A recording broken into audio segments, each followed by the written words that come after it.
somewhere between the chaos of fan outrage, edgy trailers, and broken angel statues, there exists a game that never got a fair shot.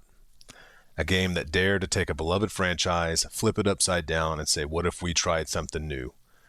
That game is DmC Devil May Cry, the reboot that the world decided to hate long before it even released. You know the story. They ruined Dante. The character's a story is a shell of its former self. Who even asked for this? But over a decade later, I think it's time we stop treating DmC like a punchline and start appreciating it for what it actually is. A bold, creative, and technically impressive take on the Devil May Cry universe.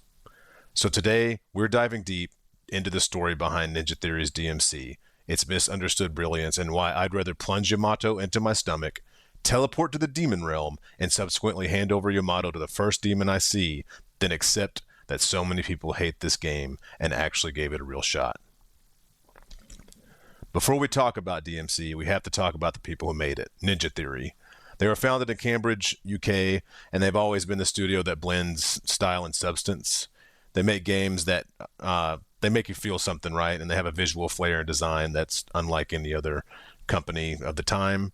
Their breakout hit was Heavenly Sword, pretty much PlayStation 3, the movie in my mind. It was cinematic, very full of emotion and motion capture. Before motion capture was really that big of a thing in games, I feel like. And then they made Enslaved Odyssey to the West, which was a post-apocalyptic retelling of a Chinese epic that mixed platforming, combat, and one of the best written duos in gaming at the time. I hope that most of you have played Enslaved because it was really good. I actually think Heavenly Sword and Enslaved Odyssey to the West were good games. The devs are obsessed with the character movement and emotion. Their animations were very fluid, and their performances were, somewhat, over the top, I guess, but they were also grounded in a way. But most importantly, they wanted players to feel the story, not just play it. They wanted their games to have an impact on people, and like they had the facial animations and all that got people to really get involved with the stories. And those games, they didn't reach stratospheric review scores, but they were each exceptionally fun and visually appealing in their own right. So when Capcom approached the team to reboot Devil May Cry, which is a franchise known for their over-the-top anime energy and stylish combo systems, Ninja Theory saw an opportunity. They wanted to take the exaggerated coolness of DmC and add kind of their own flair, their own approach to the combat, character design, and plot. But hey, once people saw those character designs, they could not help but feel that Dante has died. The announcement of DmC Devil May Cry in 2010 was like lighting a match in a room full of gasoline. They saw the new Dante with the short hair, and it was black hair, not even white hair. These modern clothes and FU attitude, the emo-ness, and they really, they honestly collectively lost their minds. It was just so many people. I remember playing the demo on Xbox 360. I liked the demo a lot. I thought it was fun. And I'd played all the Devil May Cry games up until that point. And it's not like I necessarily liked it way more or anything. I just liked it for what it was. I just accepted it for what it was because I knew it was a new team and they were doing their own take on it. But people got mad. They were furious. They showed some classic signs of gamer rage, some sweet trollism. And to a certain extent, I can understand why so many people were upset by the marketing materials. Devil May Cry was a series built on style, swagger, and legacy. Dante wasn't just a character for people. He was like an icon, like a legend, for real. But so replacing him with a younger emo version kind of felt like replacing Muhammad Ali with Jake Paul. But here's the thing. Ninja Theory wasn't trying to replace the original DmC. They were trying to craft their own version and reinterpret it. There's a difference. It was a reimagining. It wasn't a sequel, and they weren't trying to replace it. They acknowledged the old games, and they respected it, and they just were trying to do their own thing. They struck a deal with Capcom, and Capcom liked their pitch, right? And honestly, the pitch, when you look at it, was pretty good. It's just the fans did not like what they saw. But once you take it on its own terms, to me, it's a 9.0 game, right? I wouldn't call it a perfect 10 because I do have my own criticisms of it, but it's a solid 9 for me. I've played it many times throughout the years, and I keep going back to it. So let's talk about the basic story elements. In DmC, Dante is a Nephilim. He's half angel, half demon, living on the fringes of society, bouncing between hangovers, orgies, and memory loss from supposed meningitis. The human world is controlled by demonic forces through subtle modern means, corporations, media, and hilariously, a mind-controlled energy drink called Virility. Seriously, Virility, the energy drink, is in the game, and it is basically causing people to be zombies. It's definitely a departure from the over-the-top anime-esque storytelling of the other Devil May Cry games, but I feel like it works in this case. And when Dante is pulled into limbo, the game's warped alternate reality, he discovers that his brother Virgil is leading a rebellion against the demon overlord Mundus. Together, they fight to free humanity from manipulation and control, but as we all know, Virgil has his own agenda and has no desire to let humankind be free from their shackles. He just doesn't want them wearing Mundus's shackles. The story is not subtle. It's a modern fairy tale dressed in goth outfits and hyper angst. It's about rebellion, identity, and self-discovery. Dante, who isn't already a legend, but someone trying to become one over the course of the story. He's actually really not trying to become one at first, but when you play it and see what I'm talking about, you'll understand that he wants to be a hero and he wants to save people, especially one person in particular. And during the adventure, Dante gets help from that person. He bonds with a girl named Kate. Actually, it's Kat. It's spelled Kate, but it's Kat. And she's like a witch in training. And it's funny, she uses spray paint cans for her like spells and portals and stuff. And the ingredients for those spray paints are pretty disgusting. So she uses those also to like make those portals to get in and out of limbo, which is a big part of the plot. But yeah, I think the new story, I think the new take gives the story weight. I like that there's a human character that Dante connects with and develops a meaningful relationship along the way. Because by the end of the story, him and Kat, they're close. I don't necessarily think they're like in love or whatever. I don't remember there being a kiss scene or anything like that, but they're at least really good friends, and Dante doesn't just think of her as like another person to sleep with or whatever. Like, it's a good relationship that's budding. But now, story talk is over. I'm going to talk about the combat, and this I know is where like a lot of the controversy also stems from. It's not just about the emo looks of Dante, but I think DmC kind of shines brightly in the combat system. I think beneath all the talk of how bad it is, I actually think it's like one of the most fluid, responsive, and satisfying combat systems around. If you played Heavenly Sword and you got good at that game, you should be able to pick up the combat in DmC no problem. It's like almost a kind of a one-to-one system to Heavenly Sword on how the combat works. It's different weapons and all that, but how you activate your different weapons and all that, it works very similarly to Heavenly Sword. Like, you have to hold the trigger. Like, say you want to use your angelic weapons, you have to hold the left trigger while you hit the attack buttons, or the demonic, you hit the right trigger. And Heavenly Swords combat has similarities to that. I like it, but I'll talk about it a little later in my criticisms as well. It's not perfect. I feel like the combo design, it's been adjusted. There's like not nearly as many like wacky weapons and stuff like that. There's not anything. There's some kind of weird stuff, but there's not really any wacky things in it like other Devil May Cry games. But I do feel like all the weapons, for the most part, are like a weighty, but like flowing type of combat.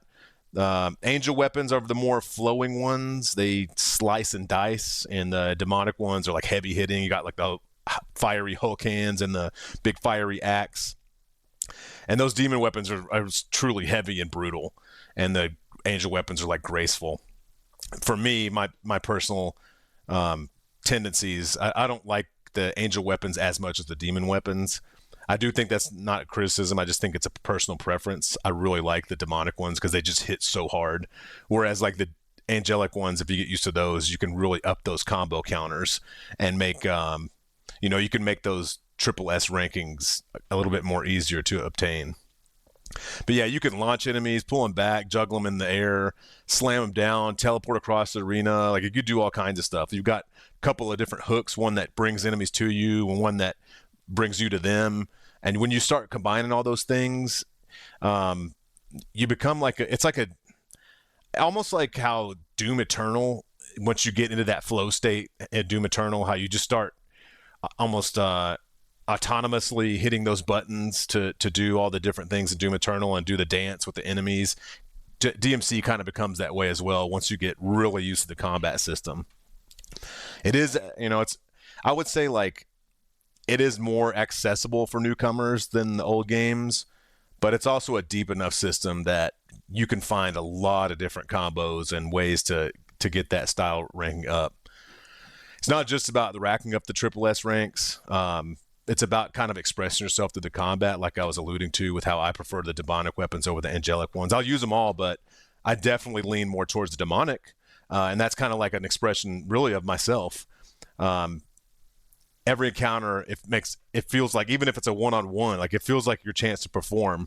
And then when you chain, if you're like really good at it, and like for me, since I don't use the angelic weapons as much, I feel like I don't have true mastery of the combat systems. But for those that I've seen in this game that really kind of use the balance of all the types of weapons, they can do some insane combos, almost like pretty much to the point where I don't even think they hit the ground until the battle's over. I think it's awesome. I can't express enough how much I love it. I've also seen like some complaints on the internet about you just being able to button mash your way to triple S. I've tested it myself, and I think it might be true that you can button mash your way to certain ranks, and maybe you can get to triple S from button mashing. It is pretty hard to do that, and it's definitely like almost impossible to sustain triple S from just button mashing. From my experience in playing it in the higher difficulties, triple S, to sustain it, you have to really vary up your combos and use your two different types of hooks, your demonic weapons, your angel weapons, your air combos, your abilities that you unlock. I mean, you have to do a lot to sustain it. But even getting to it, I can't recall a time that I played it that I've really just like hit the Y button over and over and over again by itself and gotten to triple S. So I think that complaint is a little bit of hyperbole when people talk about it, but that's just my opinion. And if you play the game, maybe you're able to get triple S in certain circumstances just by hitting Y, but I couldn't really do it. Next topic I wanted to talk about, though, is the world design. And man, I love the world design. That's another point of contention amongst the crowd from what I've seen. There's folks that say that the world design is too boring and like people don't like some of the platforming and the linearity, or I don't know, like they don't like that it's less exploratory than, say, like Devil May Cry 1, which Devil May Cry 1 was really supposed to be Resident Evil 4 at first. So the level design was heavily influenced from that. But what they've got going in DMC is Limbo, and when you get pulled into Limbo, or you go into Limbo through one of Cat's portals, like the city itself becomes an enemy. The buildings twist, the streets collapse, the billboards scream, the environment literally reacts to what Dante does in a lot of cases. One of the cool little touches I like is that the cameras are literally demonic eyeballs in Limbo that you have to rip out with your "get over here" scorpion attack, and I love it. Like you rip them out and you see the nerve endings and everything out of the demonic eyeball, and then Dante always does something crazy with the eyeball. Like one time I think the first one you find, he pulls it and then he ends up kicking it like a soccer ball into the atmosphere. It's fun. He might not kick it into the atmosphere. There's one that he throws in the atmosphere. The one he kicks, I think he kicks it into a wall.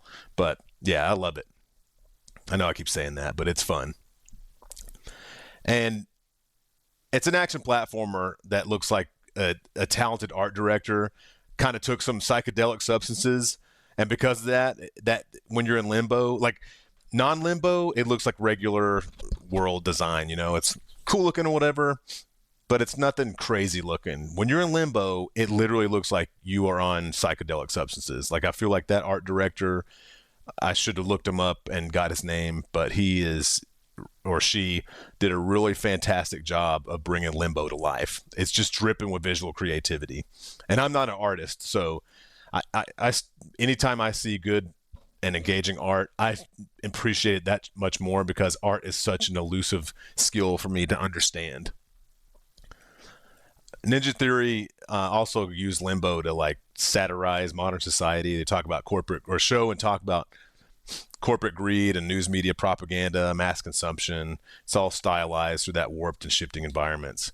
Each level has its own identity. At one point you're like in a demonic nightclub, and it literally pulses with the beat of the soundtrack. There's another part where you're inside of an actual propaganda machine, that's a news propaganda machine that turns. You just got to see it. It's amazing. It turns into like the propaganda machine, the news outlet. It just turns into this warped news. It's crazy level, man. It's awesome. It's not just flashy. It's it's thematic and purposeful, the direction that they took Limbo. It reflects the story's ideas about the control and manipulation of society, and it gets heavy-handed and sometimes like a bit tongue-in-cheek, but it's hard not to notice and admire how committed they were to making it look the way it is. It's stylish, symbolic, and it's unapologetically loud. It's kind of just like Dante himself. But hey, I'm not one to shy away from calling out a bad haircut. But the biggest complaint that I've seen has been like, this is not my Dante. Yeah, this version is more punk rock than like heavy metal or whatever you want to call OG Dante. Like I don't know the best description of him. He's just cool with a bunch of swagger as the old one, like straight up. Like I love him too. He's funny, swagger, like heavy metal, compared to like the more emo punk rock version of DMC. He's crude, and sometimes it feels like he's like trying a little too hard to be the edgy, angsty Dante that he is. I'm not here to dispute that. I just don't hate this Dante because he isn't the old Dante. I kind of chose to take him as a reinterpretation and take him as is. I like the plot point. Another side note is like I really like the plot point that he's half angel, half demon, because I just think that's cool as hell. It's kind of like comparing Head Country barbecue sauce and Sweet Baby Ray's. Head Country is much more viscous, whereas Sweet Baby Ray's is thick. If you hate your barbecue sauce to be more liquid like, then you probably won't like Head Country. But the taste of Head Country is like unbeatable to me. That's kind of how I feel about Dante versus Dante in these two interpretations. Is that, like, for me, I like Sweet Baby Ray's barbecue sauce and Head Country barbecue sauce because I like the positives of those barbecue sauces despite their issues. Like I don't think either one of them is absolutely perfect, and sometimes I want to have a thicker barbecue sauce, so sometimes I want the emo Dante, sometimes I want the white-haired classic Dante. It just depends on my mood. But hey, there really are some things I dislike about DMC. I don't want you to think that I don't have any criticisms. I think the control scheme, it's a little too similar to Heavenly Sword for my taste. With the amount of skills, the variety that he has of weapons, I feel like the control scheme is somewhat of a disservice and causes a little bit of controller dyslexia sometimes when I play. Like specifically, sometimes I'll be like trying to do and this, it could be just a skill issue, I get it, but for me, like, it's the way you have to do your triggers with your other buttons to perform certain things.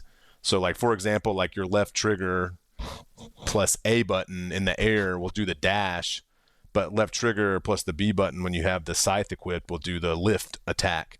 And just things like that, sometimes my brain will jumble it, right? And when I jumble it, it's like it messes up my flow state, and then it's like, man, then I get frustrated with myself more than anything. And I don't know if the fix could have been that they made the control scheme more in line with the other Devil May Cry games, because I don't necessarily hate the control scheme. I just feel like with what all he has access to, even though it's not as much as the old games, it is enough to where that control scheme becomes a little bit tricky to manipulate. It's almost like playing a piano while you're playing instead of a video game or something. That's kind of the best analogy I can make of it. And it's, like I said, it might be a skill issue. Like another thing is parries. Like parries are very satisfying to do in the game. Like the noise and the visual effect, it's pretty cool, and it like stuns the enemy, staggers them. They'll be dizzy or whatever. But I really feel like they're harder to pull off than like a Souls game. And those parries, like I love doing them so much, but out of like 10,000 attacks, I might pull off one parry. And dodges are also like the perfect dodge system. The angel and demonic dodges, you have to do that weird trigger thing that I was talking about. But so you're doing like you're not just hitting like the B button or whatever to dodge. You're hitting the left trigger or right trigger depending on what effect you want. But you also have to time the trigger with the dodge with the attack perfectly to pull off the angel or demonic dodge. Otherwise, it's just a regular dodge. And it's like, man, I've done it like 100,000 times. I don't think I have pulled off one satisfactory angelic or demonic dodge. I just don't. So yeah, controls are like probably my biggest criticism of the game. I think it could have been done a little bit better. Maybe some sort of mix between, you know, the Heavenly Sword control scheme and some of the old stuff. Like maybe add a lock on. Like there's no lock on. So yeah, that's like my biggest complaint. And then finally, I hesitate to bring this up because it's technically not part of the base game, but the Virgil DLC is absolutely abysmal. For me, I'm one of the people that likes Virgil more than Dante as a character in all the games. Like, period. I like him better in DmC Devil May Cry. I like him better than all the Devil May Cry games. Dante is my dude, or Virgil is my dude, man. Like I like his weapon. I like Yamato. I like his weapon skills, his teleporting. I like the fact that if all Virgil had was Yamato and himself, and all those abilities he can do with his sword, he's just awesome. Like I don't even need his other weapons. Like I just feel so good and satisfied by using him the right way because he's all about finesse and timing, right? And when you time it and do the finesse the right way with Virgil, like think Devil May Cry 5, he just punishes enemies like in a way that Dante just doesn't do the same way. So it just disappointed me so bad that I really feel like the Virgil DLC felt too much like a cash grab. The cutscenes in it they're like cartoon panels instead of actual cutscenes. It's just way lower budget and way lower effort. Even though he's okay to play as, just too short. And yeah, I don't recommend it. I recommend skipping the DLC. Definitely a complaint. I won't go too much further in depth with it because, like I said, it's not part of the main game. But like if you buy DMC now, like pretty much, I think if you buy this version, you're going to buy a version that comes with the DLC. And also, final criticism, even though I like the story and the plot, the dialogue's not Shakespeare by any means. But if you look past the memes, you can see what Ninja Theory was going for. It's flawed, but it's an earnest story about identity, defiance, and moral courage. So looking back now, I feel like DMC also weirdly had some ties to current events. It had commentary on corporate control, digital propaganda, manufactured reality. It talked about anti-establishment and the idea that the truth is manipulated by those in power. I mean, that's not just edgy stuff. It's kind of relevant to today. But yeah, Ninja Theory took a Japanese icon and they reimagined it through a Western lens. And while that clashed with a lot of people's expectations, it definitely created something totally unique in its own right. It's not a reboot. It's just a reflection of the era it was born in, and maybe it was a little bit, ahead of it too. I think, after release, DMC sold okay from what I know. I mean, the sales numbers are hard to get exact figures, but from what I've seen, it seems like it did sell okay, but just happened to be one of those titles that clashed with people's expectations and didn't meet Capcom's sales targets. So, we're not going to get another DmC Devil May Cry sequel. Like that's in its own universe and it'll stay there. But looking back at Devil May Cry 5, I think there's some irony there because there is some quality of life stuff that translated to Devil May Cry 5, which I love, by the way. Devil May Cry 5, that one's probably... I would say Devil May Cry 5 at this point is my favorite Devil May Cry. It's definitely really good. But you look at it, and if you played DMC, there's definitely quality of life and features and like some of the mechanics and like the fluid nature that did not exist the same way in Devil May Cry 4 and before that. But they did exist in a way in DMC, and I feel like that translated over. So yeah, my take is It was a reboot that had a lot of bad marketing, and you know, the crowd's uproar had some influence on sales probably, and not a lot of people did not like the way Dante was. But I think in 2025, if you haven't played it, you should give it a chance. It's worth it. So I'm Justin Long, Platinum. Catch me on Twitch, and I really appreciate y'all watching this. I'm out. Peace. I remember my mother. Her name was Eva. She gave this to me. I had a brother too.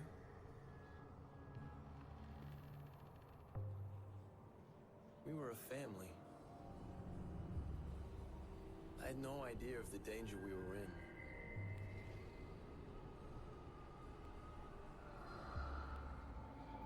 The demons found us. When they broke in, I saw him.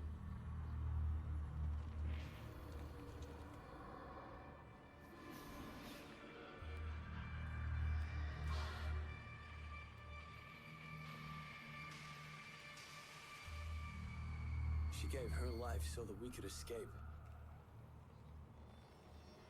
I will never forget what he did to her.